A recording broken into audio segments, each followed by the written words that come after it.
Bonjour à toutes et tous, je suis ravie de vous retrouver pour cette quatrième émission d'Impact Co 10% pour tout changer. Alors je vous le rappelle, c'est une initiative du Haut Commissariat à l'économie sociale et solidaire en partenariat avec le French Impact et ProBononab. Alors cette semaine, nous mettons à l'honneur la résilience des entreprises face à cette crise du Covid-19. Et pour ce faire, nous recevons la présidente de l'ORS, mais également la directrice développement et environnement du groupe LVMH. Et à ses côtés, nous recevons également un entrepreneur qui se bat pour une mode plus éthique également, surtout avec le Made in France. Bonjour Hélène Valade. Bonjour Cyrielle, ravie d'être avec vous. Enchantée, ravie également. Et à vos côtés, donc Thomas Uriez, le fondateur de la mode engagée, on va en parler un peu plus tard, de 1083. Bonjour Thomas. Bonjour Cyrielle. Alors on va commencer par vous Hélène. Tout d'abord, en tant que présidente de l'ORS, on le rappelle, hein, c'est l'Observatoire de la responsabilité sociale des entreprises. Expliquez-nous son concept en quelques mots. Alors en quelques mots, c'est une association qui regroupe une centaine d'entreprises. Entreprises qui sont animées par un même objectif, transformer leur modèle pour qu'il soit à la fois plus inclusif et plus respectueux de l'environnement. Et donc, au cœur de nos travaux, c'est l'interrogation sur la finalité de l'entreprise. Qu'est-ce que c'est qu'une entreprise? À quoi ça sert? Avec un credo, on pense que voilà, une entreprise, c'est pas simplement, ça n'existe pas simplement sur un marché financier, mais ça existe en société. Et donc, ça contribue à des enjeux d'intérêt collectif. Et là, en cette période de Covid, on a juste un point positif, c'est la preuve en réel de cette contribution, de cette valeur sociétale des entreprises, parce qu'elles ont été très, très nombreuses à être très agiles pour mettre en place des solutions, des aides, de la solidarité pour répondre aux besoins les plus pressants. Eh bien justement, on va rebondir sur les solutions. Toujours pour le moment concernant l'ORS, quelle est votre vision sur l'ensemble des efforts de ces entreprises? Et si vous avez 3-4 exemples d'entreprises qui ont su véritablement répondre de manière très concrète et rapide face à la crise? Oui, très, très rapide, le secteur bancaire, un certain nombre de nos membres, que ce soit la BNP notamment, ont mis très vite en place des systèmes pour reculer des échéances, notamment avec les PME et les très petites entreprises, renégocier des prêts, examiner avec elles de manière beaucoup plus concrète les plans de trésorerie, etc. Donc il y a des vrais services nouveaux qui se sont mis en place. Je pense aussi à Schneider Electric qui, avec Air Liquide, au fond, ont créé une nouvelle alliance entre partenaires pour créer et fabriquer des respirateurs. Je pense aussi à EDF qui est évidemment au cœur de l'activité dans cette crise et qui pour autant engage ses salariés à faire des dons pour les ménages en situation de précarité énergétique et qui double les dons faits par les salariés pour aider ces ménages en difficulté. Donc moi, ce qui me frappe, c'est une solidarité entre entreprises, voire aussi entre concurrents, une solidarité avec la chaîne de sous-traitants et de fournisseurs et une implantation locale très forte, c'est-à-dire qu'il y a des vraies boucles de solidarité qui se sont mis en place sur les territoires entre des acteurs de nature complètement différente. Et ça, je trouve que c'est vraiment très fort et il faudra en tirer les conséquences pour que ça perdure par la suite, parce que derrière, il y a un modèle économique qui est celui de l'économie circulaire, dont on est en train en fait de vivre concrètement les tenants et les aboutissants, et il faudra qu'on... Vous m'entendez, Hélène? Je vous entends? Oui. Oui. La semaine dernière, en effet, on parlait de coalition, de partenariat, notamment avec le secrétaire général de Danone, Mathias Vichra, et bien évidemment aussi la coalition qui a été vraiment véritablement rencontré le succès aussi avec l'entreprise Baluchon qui œuvre dans le secteur de Seine-Saint-Denis. Et là, concrètement, vous nous avez mentionné des grands noms, mais il y a également des PME qui sont membres de l'ORS, et vous avez également des exemples à nous donner? Oui, il y a aussi des PME bien sûr qui sont membres de l'ORS, mais ce qui me frappe, c'est qu'elles agissent en lien avec d'autres entreprises. C'est plutôt ces chaînes de solidarité qui sont intéressantes. Et puis on a aussi parmi nos membres les partenaires sociaux. la CFDT, la CGT, etc. Et on a enclenché aussi une grosse réflexion sur l'impact de tout ça, sur la valeur travail, sur le télétravail, qu'est-ce que ça pourra donner par la suite. Sur la question essentielle aussi de l'égalité homme-femme, on est en train de se rendre compte que puisqu'on est tous confinés, les femmes se retrouvent à s'occuper de tout l'aspect ménager des choses et pour le coup, il n'y a pas de partage avec les hommes. Voilà, donc tous ces sujets-là, on les met en ce moment sous observation pour voir comment ça va transformer notre manière de travailler par la suite. Et puis chez LVMH, j'ai aussi de très très très beaux exemples. Alors, c'est parfait. Maintenant, on arrive parce que vous avez plusieurs casquettes. Et donc, effectivement, au sein du groupe LVMH, on a parlé des gels hydroalcooliques et aussi de millions de masques livrés. Qu'est-ce que vous pouvez nous dire et où en sommes-nous aujourd'hui, 3, 4, 5 semaines après ces premières actualités? Oui, je pense que ce qui est important à souligner, en tout cas pour le groupe LVMH, ça a été sa capacité à être résilient extrêmement rapidement. Donc l'agilité en fait des managers, des lignes de logistique qui s'est tout de suite incarnée par des opérations. Vous avez cité les principales, notamment l'acheminement de masques de Chine qui a demandé une logistique en termes de transport, en termes de sourcing, vous en doutez, absolument immense. Et puis des choses qui ont permis aussi au fond de regarder notre appareil productif, de notre chaîne de laboratoires, d'ateliers différemment, en se posant la question, voilà, à quoi ça peut servir, comment on peut fabriquer autre chose utile à cette crise. Et c'est comme ça que les labos cosmétiques, parfums ont pu produire, notamment je pense à ceux de Guerlain, de Givenchy et de Dior, du gel hydroalcoolique. On avait ce qu'il fallait, hein, c'est-à-dire on avait de l'eau purifiée, on avait de l'alcool, on avait de la glycérine. Donc il s'agissait voilà d'assembler ça autrement, de trouver les bons contenants. Et maintenant on en produit 50 tonnes par semaine, hein, ce qui est immense.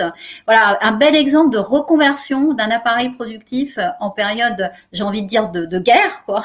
Et puis même chose sur les masques, où nos ateliers, et notamment les ateliers Louis Vuitton, se sont mis avec des salariés volontaires à fabriquer des masques FFP2 et des masques aussi pour le grand public. On fait ça en France, on le fait maintenant aux États-Unis.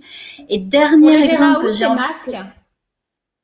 On les verra pour l'instant dans les EHPAD, dans les hôpitaux, et puis petit à petit dans le grand public. C'est le chemin qu'on est en train de suivre. On a privilégié au départ évidemment tous les personnels exposés, que ça soit pour les pompiers d'ailleurs, pour les maisons de retraite. Et puis, dernière chose que je voudrais mettre en avant, c'est la solidarité qui s'est incarnée, je pense notamment à des maisons de champagne comme Mouette et Chandon, hein, sont des mots, des noms qui font rêver et qui en même temps sont extrêmement inscrits dans les territoires. Mouette et Chandon, c'est à Épernay. Et là, il y a une solidarité qui s'est mise en œuvre. Il y a un vendangeoir, par exemple, qui a été prêté aux aides-soignants pour qu'ils se reposent, parce que les distances de travail pour les aides-soignants sont souvent immense et dans ces périodes-là, on a besoin de lieux pour se reposer. Donc, vous voyez, c'est des choses très pratico-pratiques comme ça, mais qui ont permis d'améliorer la vie quotidienne des soignants, notamment dans les hôpitaux, en prêtant des endroits pour se reposer, en livrant des petits déjeuners, enfin bref, en facilitant leur vie. Et donc ça, c'est une preuve d'une sorte de... Oui, de réactivité, etc., effectivement. Concernant la production des gels hydroalcooliques, on est d'accord que ça a été directement dans les hôpitaux parisiens. Et aussi, ma deuxième question, c'est jusqu'à quand vous allez continuer à produire, parce que vous avez sans doute, voilà, l'entreprise doit reprendre. Ça va se passer comment? L'agilité, c'est aussi de faire ça en fonction de l'actualité. Et tant qu'il y en aura besoin, on va continuer à faire ça. Donc voilà, vous savez, on a des cellules de crise qui se réunissent une fois par jour. Et en fait, le truc, c'est d'être extrêmement agile par rapport à ce qui se passe et par rapport à l'évolution de la crise. Donc en fait, on s'adapte et on s'adaptera tant qu'il faudra, quoi. Très bien. Et comment aujourd'hui, de manière un peu plus générale, comment vous pensez que la RSE ou surtout aussi depuis la promulgation de la loi Pacte et l'article de 1833 qui oblige, en plus de faire bien évidemment les entreprises de faire de bénéfices, de prendre en considération les enjeux socio-environnementaux, peuvent, grâce à la RSE, traverser cette crise. Est-ce qu'elles sont privilégiées, celles qui sont justement étaient déjà au préalable engagées dans ces démarches-là, avec leur analyse extra-financière? Je le pense. D'ailleurs, il y a des études qui commencent à le montrer que les entreprises qui résistent mieux sur un plan économique et financier sont justement celles qui étaient déjà assez fortes et assez en avance sur cette question de la RSE.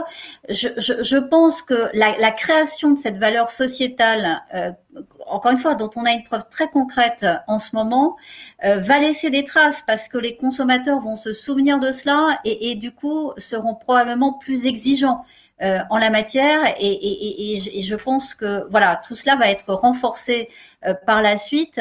On se rend bien compte qu'au regard de ces enjeux, de ces nouveaux enjeux, de ceux qui sont encore à venir, le lien, l'alliance public-privé, elle est absolument essentielle et que la contribution des entreprises privées à des enjeux d'intérêt général, elle va faire partie au fond de leur raison d'être. Donc oui, je pense que la crise renforce cela. Je pense qu'en revanche, que les entreprises qui, avant la crise, avaient pris ce sujet un peu à la légère ou un peu sur le mode greenwashing, vont avoir plus de difficultés. Aujourd'hui, on en est où avec le groupe LVMH et la loi Pacte, donc peut-être voilà, l'inscription de votre raison d'être dans vos statuts. D'ici quelques mois, on en saura plus? Ah ben j'espère bien revenir vous voir et puis vous donner des nouvelles là-dessus. Là, pour l'instant, on est vraiment concentré à s'adapter et à être agile avec tout ce qui se passe. On n'a évidemment pas abandonné le sujet et on y travaille fortement. On aura des nouvelles à vous donner dans les mois qui viennent. Ouais. Et une dernière question, mais cette fois-ci, ça correspond à votre environnement social. Comment on en est par rapport au chômage partiel dans le groupe? Ça s'est passé comment? Oh ben ça s'est passé là aussi de manière très pragmatique. Il y a eu dans certaines maisons des décisions de chômage partiel et puis il y a en ce moment une réorganisation pour faire face assez vite à la reprise de l'activité.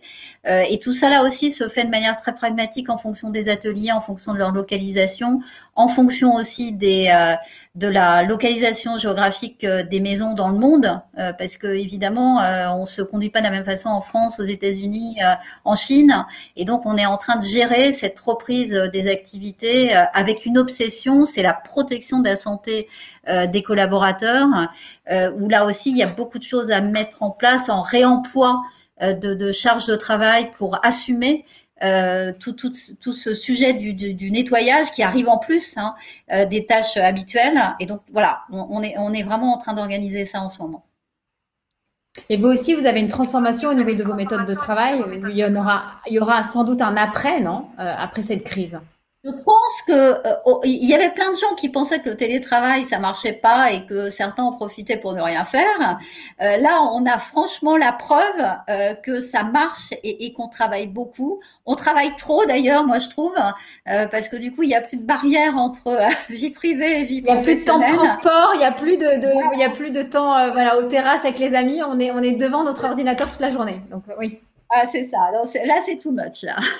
Mais en tout cas ça laissera il me semble que c'est intéressant, y compris sur l'empreinte carbone, que de pouvoir continuer à organiser cette façon de travailler, moins de voyages aussi probablement, moins de voyages d'affaires. Enfin, je pense que tout ça va laisser des traces et que ça sera bénéfique sur l'empreinte environnementale. Vous pensez, une dernière question avant de passer à la question numéro 2, mais c'est une question qui est plus ou moins sensible, mais effectivement, vous pensez que ça va avoir une répercussion sur notamment les déplacements de vos dirigeants, peut-être en 2021, il y aura beaucoup moins de déplacements à l'étranger? Je pense qu'on va sérieusement se poser la question de l'utilité de ces voyages. Là, on a la preuve qu'on peut faire autrement, mais je parle pas simplement de LVMH. Hein, je pense que c'est un sujet qui concerne l'ensemble des entreprises. On voit que ça se passe comme ça dans pas mal d'entreprises. Je ne peux pas penser qu'on va pas en tirer les conséquences pour après.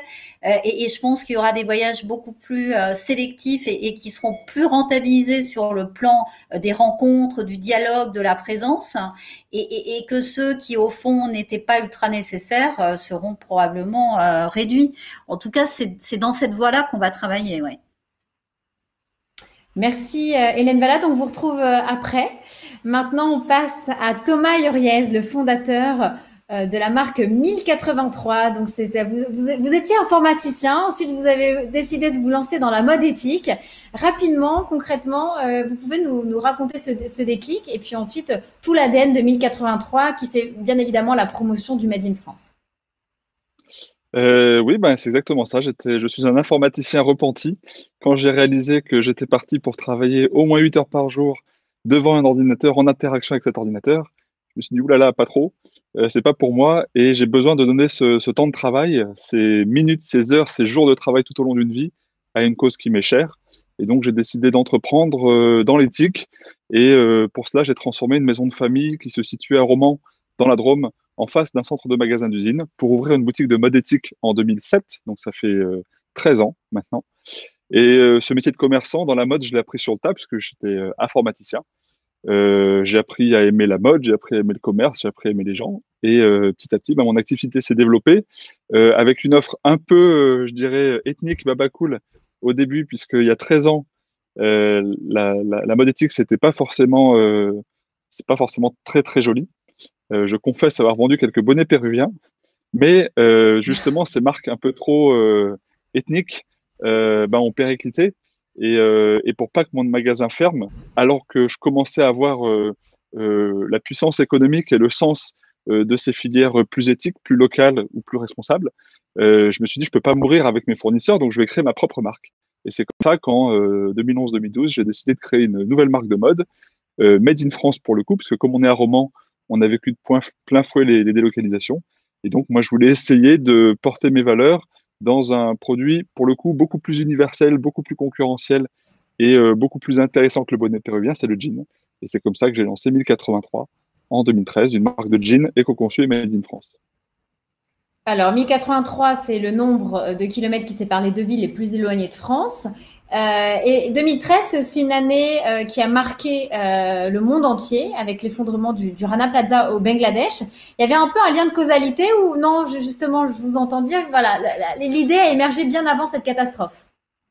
Oui, l'idée date de 2010-2011. C'était bien avant cette catastrophe. C'était bien avant la une du Parisien d'Arnaud Montebourg qui dépolitisait quelque part le Made in France, puisqu'il l'arrachait des mains du Front National. Quand même, le Made in France, à l'époque, c'était un peu perçu comme ça. Mais pour autant, en fait, ce Made in France, c'est aussi l'économie locale, c'est la proximité. Quand on est proche les uns des autres, quand on est proche des conséquences des choix qu'on fait, alors c'est plus fort que nous, on est plus responsable. Cet immeuble, le Rana Plaza, s'est effondré en pleine campagne de financement participatif au lancement de 1083, au printemps 2013, et ça a choqué tout le monde. Mais quelques semaines après, c'était oublié. Si cet immeuble s'était fissuré en face de chez nous, déjà, les gens auraient été évacués parce qu'on l'aurait vu, et il y aurait des monuments partout en France pour se souvenir de ces gens-là, parce que c'est proche, que ça nous touche.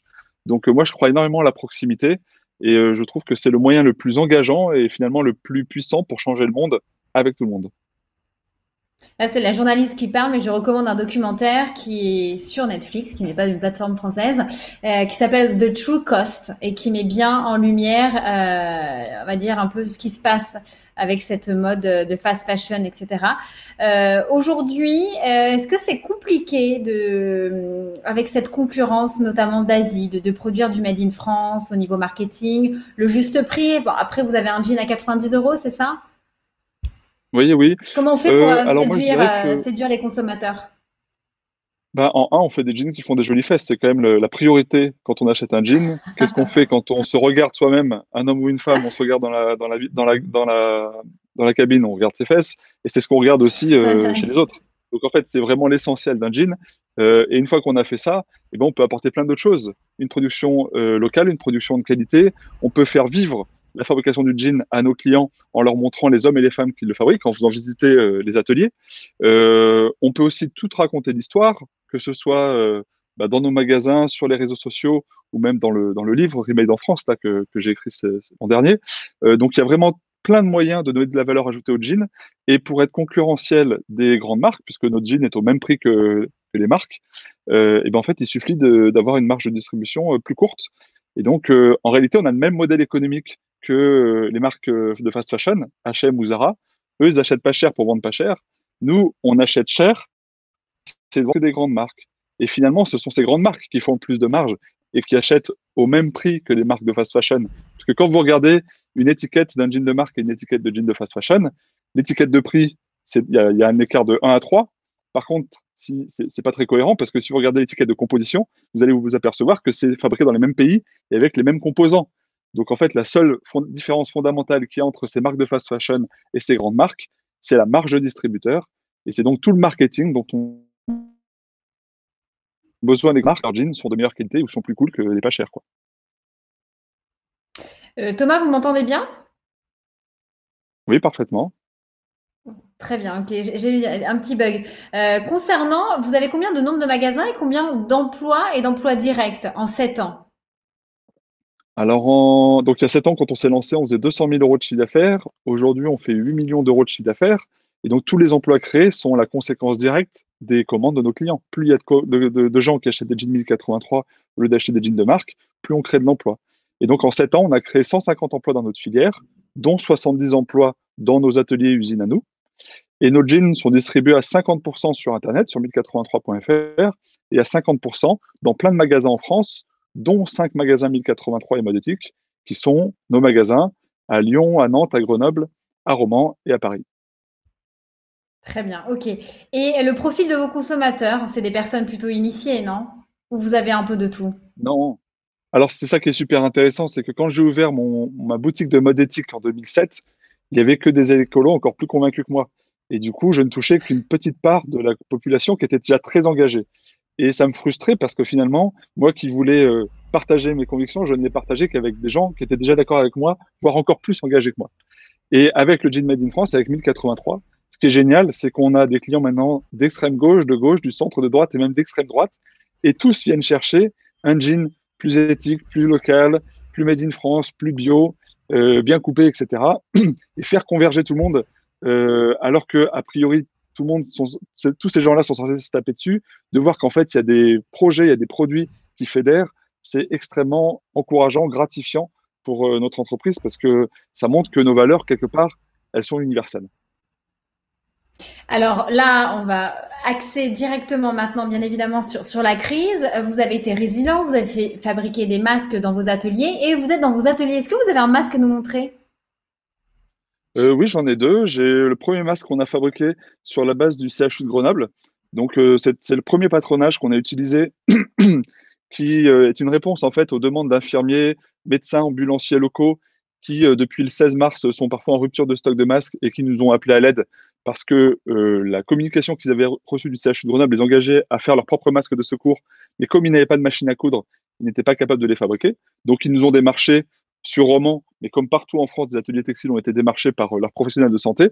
Et puis, en même temps qu'il y a eu cette coopération locale pour aider ces professionnels de santé au front, eh bien, en fait, tout le textile français s'est rassemblé autour du comité stratégique de filière mode pour une structure qui s'appelle aujourd'hui Savoir-faire ensemble, qui réunit plus de 800 professionnels du textile français qui unissent leurs forces pour partager les patronages et les textiles qui vont bien, pour améliorer la qualité de ces masques et du coup répondre le mieux possible aux besoins de tous les Français. Et donc depuis, on a amélioré dans la fabrication des masques et du coup on est en train de fabriquer des masques comme ceux-ci qui sont toujours fabriqués de manière participative, c'est-à-dire qu'au-delà de notre propre atelier, on a plus de 300 couturières de notre bassin de vie autour de Romans, Valence, qui nous aident Viennent à chez fabriquer vous, ces c'est ça? masques.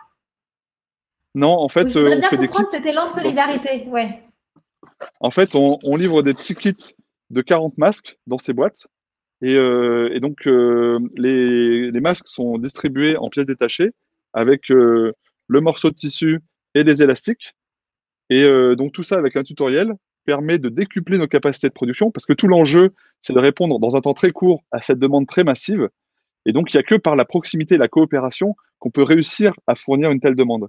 Et pour ça, on a appelé à sortir les machines à coudre des placards. Comme c'est très simple de fabriquer un masque, l'idée, ça a été vraiment de s'appuyer sur monsieur et madame tout le monde pour servir monsieur et madame tout le monde. Et cet élan de solidarité, cette chaîne, a permis déjà de produire des milliers de masques partout en France. Et nous, c'est ce qu'on fait, c'est ce à quoi on croit dans notre bassin de vie. Alors actuellement, 1083, on en est où? Est-ce que le site du e-commerce marche toujours? Est-ce que, je vois vos ateliers vides derrière, mais est-ce qu'on continue de fabriquer? Ça se passe comment? Oui, le site internet marche toujours et marche très bien. C'est assez surprenant. Alors, on permet aux clients de choisir si ils veulent être livrés tout de suite ou plus tard. Mais il y a un énorme soutien et enthousiasme de notre communauté qui a compris finalement l'intérêt sociétal de nos usines pour eux-mêmes, finalement, pour la population. Donc, ça nous donne confiance pour la suite parce que 1083 est déjà sur un modèle économique que l'on croit, nous, résilient. On l'a construit pour ça. Notre raison d'être, c'est d'amener chacun à produire et consommer dans l'économie circulaire. C'est écrit dans nos statuts depuis 7 ans.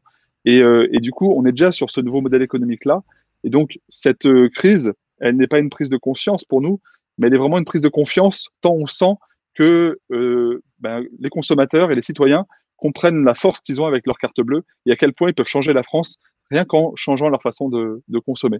Et donc, l'activité sur le web fonctionne très bien. On espère que ça va continuer, on espère que ça va même se développer pour développer nos filières et nos ateliers. Et notre atelier, comme on a pu se faire aider par plein de couturières pour fabriquer des masques, eh bien temporairement, on va arrêter la fabrication de masques puisqu'on a été appelé à l'aide par l'hôpital de Valence et de Romans qui manque de surblouses. Et comme là, c'est un peu plus technique, eh bien, on va réserver nos couturières à la fabrication de surblouses et faire appel donc à la population locale pour fabriquer des masques avec nous. Donc là, actuellement, au niveau de la fabrication, 1083 est en stand-by et vous privilégiez donc les élans de solidarité avec la surblouse ou encore les masques. C'est bien ça? Oui, c'est beaucoup plus vital de porter des masques que de porter des jeans. En ce moment, on a du stock du jean qui permet de livrer nos clients. Donc nous, tout le temps de travail que l'on a, on le consacre aux masques sur blouse. Et le 11 mai, vos magasins vont réouvrir. Ça va se passer comment? Alors, on a appris ça hier, effectivement, que le déconfinement allait commencer le 11 mai. On est en train de s'organiser pour voir si on rouvre le 11 mai ou si on attend un peu. On ne sait pas encore, la décision date d'hier, mais c'est assez probable qu'on se réouvre petit à petit. Tout le monde a envie de retrouver un peu de la vie, de retrouver des contacts. Après, il faut le faire vraiment sans transiger sur la sécurité. Donc, il n'y a qu'à ces conditions-là qu'on rouvrira pour nos clients. Et là, donc actuellement, concernant vos employés, vos salariés, ils sont en chômage partiel? Une partie sont en chômage partiel, une partie sont en télétravail et une partie viennent ici. Ça dépend des activités. Notamment, tous les vendeurs de nos magasins sont en chômage partiel. Les personnes qui travaillent à l'atelier viennent ici. Les personnes en logistique viennent quand il y a besoin. Et toutes les équipes administratives, commerciales, marketing, elles peuvent travailler de chez elles. Donc, elles sont pour la plupart du temps en télétravail. Et vous avez fait appel aux aides de l'État pour vous aider? Alors, pour 1083, on ne sait pas encore si on va en avoir besoin. Par contre, il y a 1 an et demi, on a repris notre filateur-tisseur, notre fournisseur de Nîmes, qui était notre fournisseur historique, qui représentait 80% de nos tissus de jeans, qui est basé dans les Vosges, qui est un des derniers filateurs-tisseurs de France et qui a pour spécificité de ne filer que du coton bio, qui est notre matière première. Et lorsqu'il s'est retrouvé en redressement judiciaire, on a décidé de le reprendre pour ne pas perdre ce savoir-faire, ces métiers.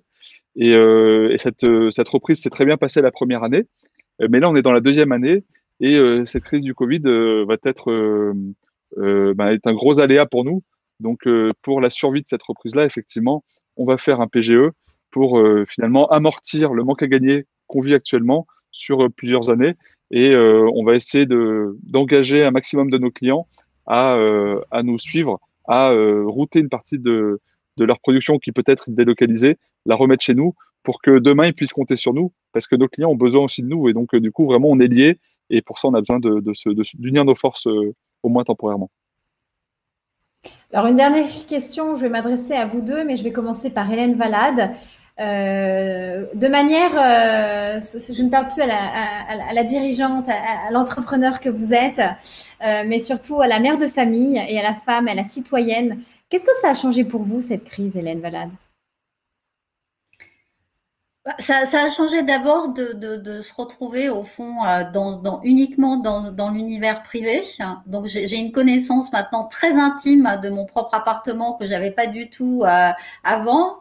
Donc c'est voilà, il y a un enfermement dans un espace privé qui est absolument incroyable. Et puis ça a aussi remis l'accent au fond sur l'essentiel, c'est-à-dire sur le rapport humain. Et très curieusement, il aura fallu qu'on soit justement dans des situations où on est séparé physiquement d'un certain nombre de personnes pour renouer des choses probablement plus fortes avec en tout cas certaines d'entre elles. Donc voilà, à titre très personnel, moi j'ai retrouvé plein d'amis que j'avais perdu de vue depuis 20-25 ans, et ce recentrage sur l'humain me paraît vraiment très fort. Et puis je suis solidaire, je le répète, c'est pas mon cas hein, parce que là moi je suis toute seule dans mon appartement, mais je suis solidaire de mes copines qui se retrouvent toutes avec des tâches ménagères en plus à faire, et je fais un appel à tous ces messieurs pour leur dire que voilà, l'égalité homme-femme, ça se passe aussi en matière de confinement. Merci beaucoup, Hélène Valade. Thomas Huriez, même question pour vous. Je ne parle pas à l'entrepreneur, mais au citoyen et peut-être père de famille que vous êtes, je ne sais pas. Oui, ben je suis devenu maître une semaine sur deux, donc j'ai la garde de ma fille et effectivement, je me transforme en maître, et c'est des moments privilégiés que j'adore. Moi, je dirais que ce qui est très inspirant aussi pendant cette crise, c'est le temps qu'on a, le calme, la simplicité qu'on retrouve un peu contraint et forcé, mais je trouve que ça fait du bien de se raccrocher à ces essentiels. J'espère qu'on va garder un peu de ce calme et de ce silence ces prochains mois. J'espère que ça va repartir sur ce rail-là de la simplicité. C'est pas gagné. Je pense qu'il y a un risque que on reparte comme aux 40 sans se poser de questions. Mais je crois que c'est très inspirant. C'est une période qui appelle à la réflexion, qui appelle à l'action, à la solidarité. Et si ça peut faire des déclics chez un certain nombre d'entre nous, et notamment chez nos décideurs, nos grands entrepreneurs, je trouve que ce sera au moins une vertu qu'on aura utilisée de cette crise. Eh bien, merci beaucoup. Ce sera le mot de la fin. Merci beaucoup, Hélène Valade. Merci beaucoup, Thomas Huriez. C'était très riche, très enrichissant. Et puis moi, je vous souhaite un bon déconfinement à vous deux. Mais par contre, vous, je vous retrouve mercredi prochain, le 6 mai à 17h pour la 5e d'Impact & Co. Je vous rappelle que c'est une initiative du French Impact et du Pro Bono Lab. Et il y a également plein d'initiatives, de solutions sur le site de French Impact, rubrique Entraide. Je vous souhaite une très belle soirée et je vous dis à mercredi prochain. Merci. Merci, au revoir. Au revoir.